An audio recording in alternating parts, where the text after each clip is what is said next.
Okay, when I say join us, I mean, of course, me and Sharky. And I was thinking, if I ever do some kind of rating system at some point, because I'm not really rating albums at this point. If I don't like a song, I won't even air it. I won't waste your time. That's not really what I'm here to celebrate. Bad music, no. I think music will rise and fall of its own merit, right? But anyways, back to this tune. Thanks, Jen, for recommending this. I really am intrigued by this band. I've never heard of them, really. Riverside? No, I've not really heard of them. And of course, other than you guys recommending it. And I really like that song. There's a lot of thoughts about that song.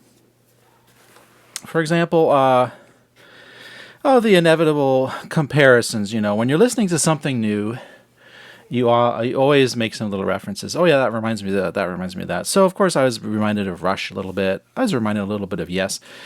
And in the beginning, I would say, which is a little more unusual, I was reminded of Alan Parsons' Project because his albums were true concept albums. He had some tracks where he had his what was his name?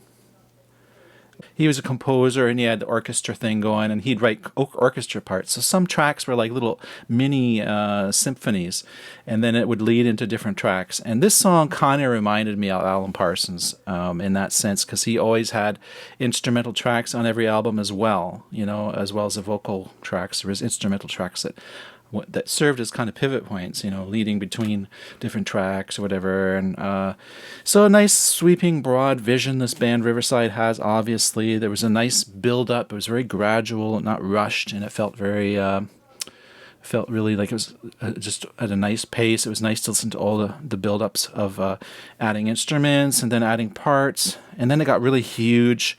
There was some very nice sounding synths.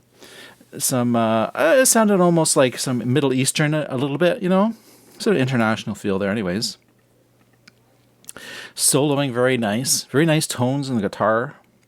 There's some during the solo section. There was some beats being skipped. You know, the time signature was being altered here and there, which I love because you know 4/4 time all the time can get a little boring. We like to have a little twists and turns. You know, little left turns, little right turns, unexpected here and there.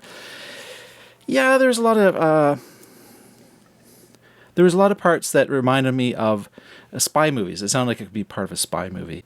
And then there was a solo that reminded me of the solo kind of finished really high, and it reminded me of how so many solos from the 70s and 80s that was really kind of something you wanted to achieve as a solo. You wanted to have a melodic, hooky kind of solo, and then some cool stuff, and then finish it going really, really high. I know Alex Lifeson was a good one at that. He was good at composing his solos. And then Weird Al Yankovic had a video where I think it was he was making fun of Eddie Van Halen, and Eddie Van Halen would do his solo in the Weird Al song that he was spoofing in a Michael Jackson song, Beat It, I think, Eat It.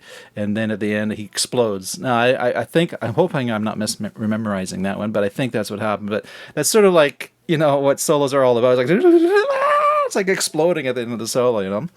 So there were some pretty parts, some nice subtle strings at the end, and then they had the kind of the male monks chanting going on there. That was really cool, sort of like you're entering, you know, the innards of a pyramid, and, ooh, and they got their robes on, kind of feel. I love that.